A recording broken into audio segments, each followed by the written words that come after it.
Hello and welcome to my channel. If you're new here, what I like to do is to create videos that I would have found helpful when I got out looking for treasure.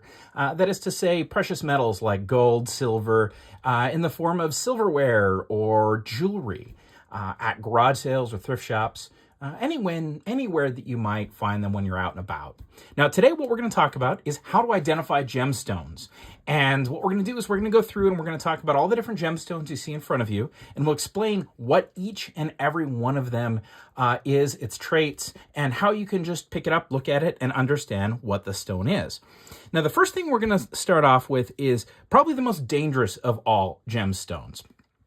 And that would be these red stones. I've got them right here. Now, you can always pick out what these red stones are. And they're called bloodstones, and I'll explain why they're called bloodstones. But first off, what we're going to do is we're going to identify which are the bloodstones and which are the garnets, because the garnets are not dangerous, and we'll explain how to identify those in a second. Now, the bloodstones are kind of a problem, but what you can do is you can use a black light. Oh, see the ones that are glowing there with demonic malevolence?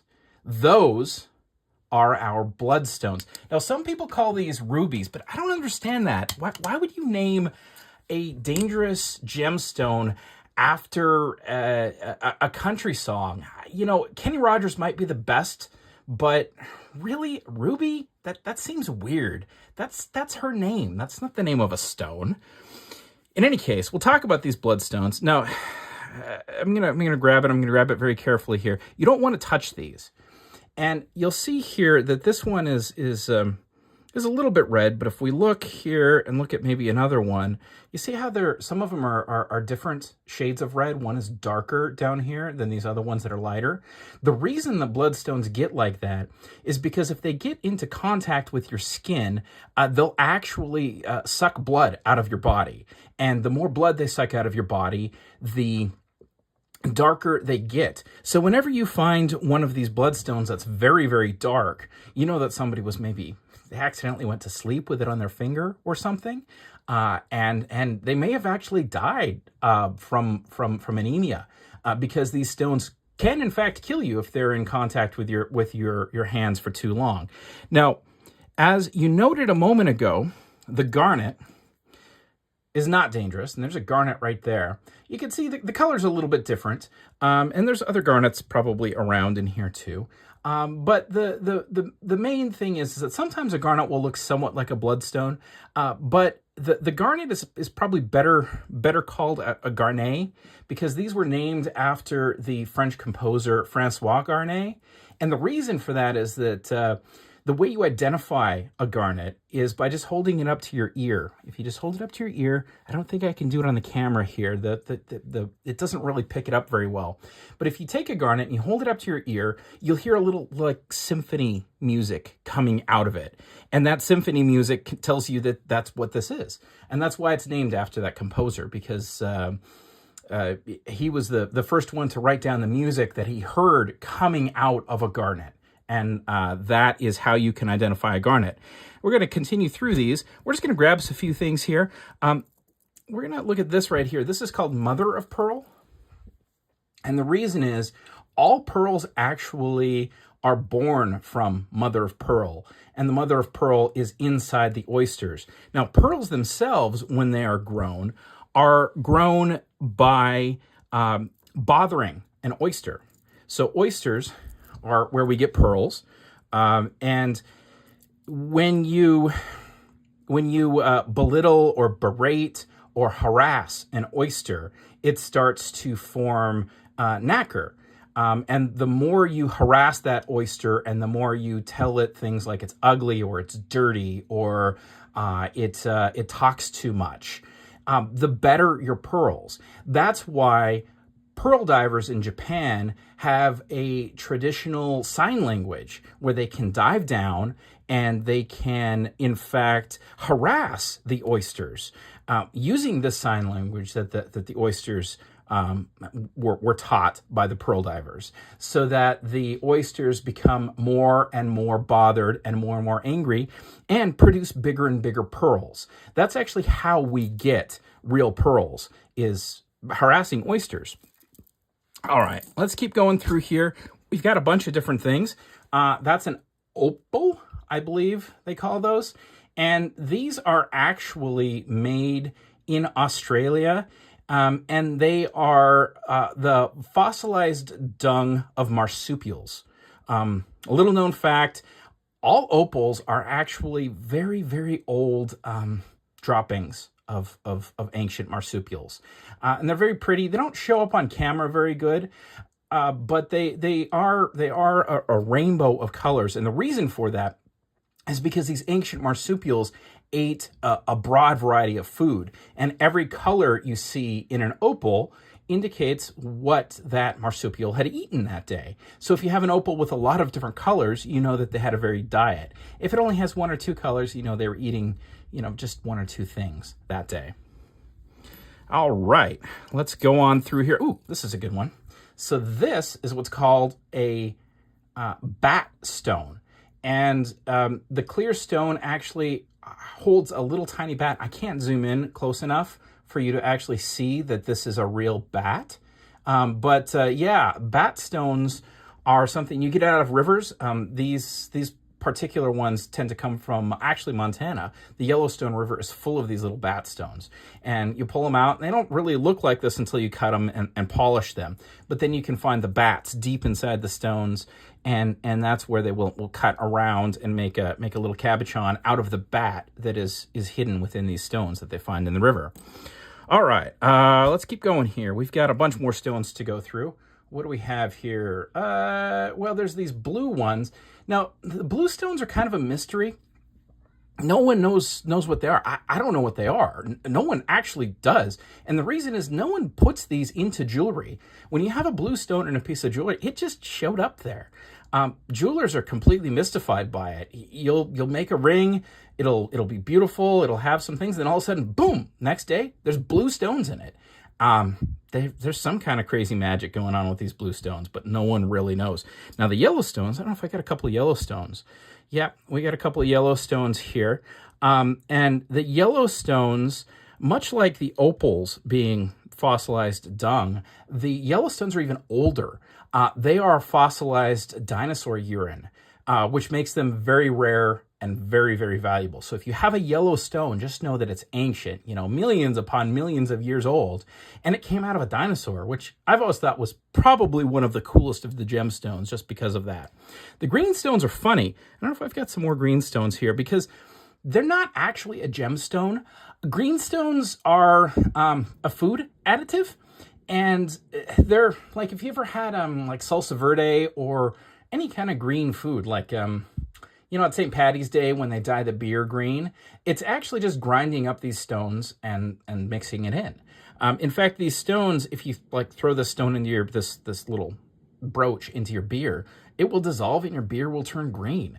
I don't know why they're considered gemstones, other than some of them are a little bit shiny, so they'll put them in stuff. But yeah, they're just a food additive. Okay, let's keep going here. What do we got? Ooh, stripe. This is a stripy boy. There might be other names for it, but I was taught that this is a stripy boy because it has stripes. And they're very cool stripes. I like those stripes. Let's see, what else do we have here that we can... Ooh, there we go. So this purple stone is interesting. These are amethyst, and they used to only really come from one mine in Siberia. And in those days, when they came out of the mine, sometimes they were used as jewelry. But most of the time, what they were actually used for was the royal people would eat them. And that's actually where we get the term blue blood, because when you eat one of these amethyst, it'll turn your blood blue. And, and then it kind of, if you spill it on something, it gets purple. That's why we today will look at things that are purple and consider those royal. A royal thing is purple because the blood turning blue after eating these stones would stain things. So if a royal ever bled on anything, it would turn nice, bright purple. As far as gemstones go, I think mostly they ended up as gemstones in rings, so that royal people always had something to eat. If they got hungry, they could just take the ring and go and then they're sated. They're not hungry anymore. Okay, what else do we have here? We have a few other things. Oh, these are kind of cool. These are an interesting stone. These little gray, kind of grayish rocks. These are called spy stones, and they're deadly poison, but only if you eat them. Which is why they'll be commonly found in like spies' signet rings, so that if a spy gets caught, they can eat it. Back into ancient times, spies of all types would have these in their rings. They'd sometimes like color them a little bit, so that people wouldn't realize that they were a spy stone, and that they would say, hey, you're a spy. You're wearing a spy stone. It's like, no, that's not a spy stone. That's actually just glass. And then, then they would hopefully get away with it. And if not, they'd eat the stone and kill themselves, because then they wouldn't be caught. Okay, do we have any cool stones on that one? Nope. Nothing we haven't talked about. Okay. Oh, these are Carnelians. They are agates, or Caledony. And they're the kind of the red color is why we call them Carnelian. But they are agates of the same type, more or less, that you might find in a river or a stream or when you're out at the beach. They're just very, very pretty. I like that. What else do we got in here? We have, star sapphire. So star sapphires are really pretty. They're kind of a cool thing. You can see how they kind of refract, and you've got that like star in the center that like does its thing. Now, they're really pretty and they're great. And if you've got one in a ring, that's awesome. But you should know they're cursed, and they will always tangle up your necklace. So you never want a star sapphire in a necklace as an amulet, because it tangles your necklace. And I mean, every time you open up your drawer, you're going to find this necklace is tangled. It doesn't matter if you hung it up perfectly, if you put it in there perfectly, it will be tangled. And that is because the curse of the star sapphire. So if you ever get a star sapphire, make sure you put it into a ring or something that has nothing to do with a chain, or you're going to regret it. All right. Let's see. What else are we missing? We just have a bunch of different stones here. Some of these mystery blue stones. Still don't know what those things are. Maybe someone in the comments can tell me why they just appear at random. I thought I had some magic stones in here. Ah, yes, I do have some magic stones. Now, these are called magical topaz. You can't really see them here, but people just made these because they thought they'd be cool.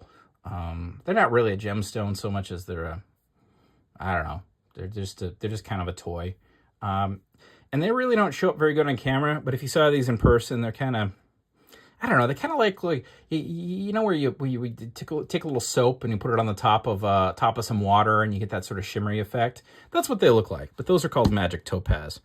Last two things. We'll talk about these real quick. So these stones, I believe, are, I don't know what those are. I have no idea.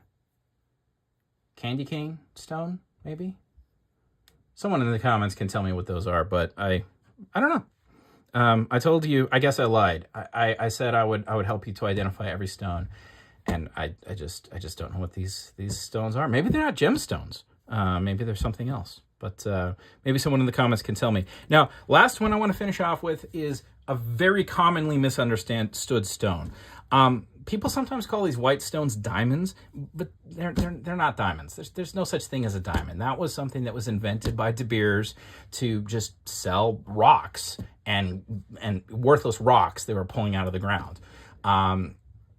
Now, not all of these stones are completely worthless. There are a few of them that can be worth something. And again, we need our black light to find out. So we're going to see here. All right, do we have any of the valuable ones? Ah, yeah, see how that one's glowing green? Those ones are glowing green. Those ones are radioactive. And one of those stones can power an entire city for a year, which makes them very valuable. So if you have these worthless clear things people call diamonds, just know that the only ones that are valuable are the glowy guys. The glowy stones are great. The rest of the stones are trash. I hope you found this video useful. I also hope that you realize that I am joking about absolutely everything here, and I just made up a bunch of nonsense about a bunch of stones. If you enjoyed the video, please smash that like button, hit subscribe, and leave comments. Maybe I got it wrong. Maybe something I told you here wasn't actually true. And if so, please correct me. I hope you have a great day, and if you use this information to go out and find treasure, I don't think you found treasure. Have a good one. Like this, I've been Thomas.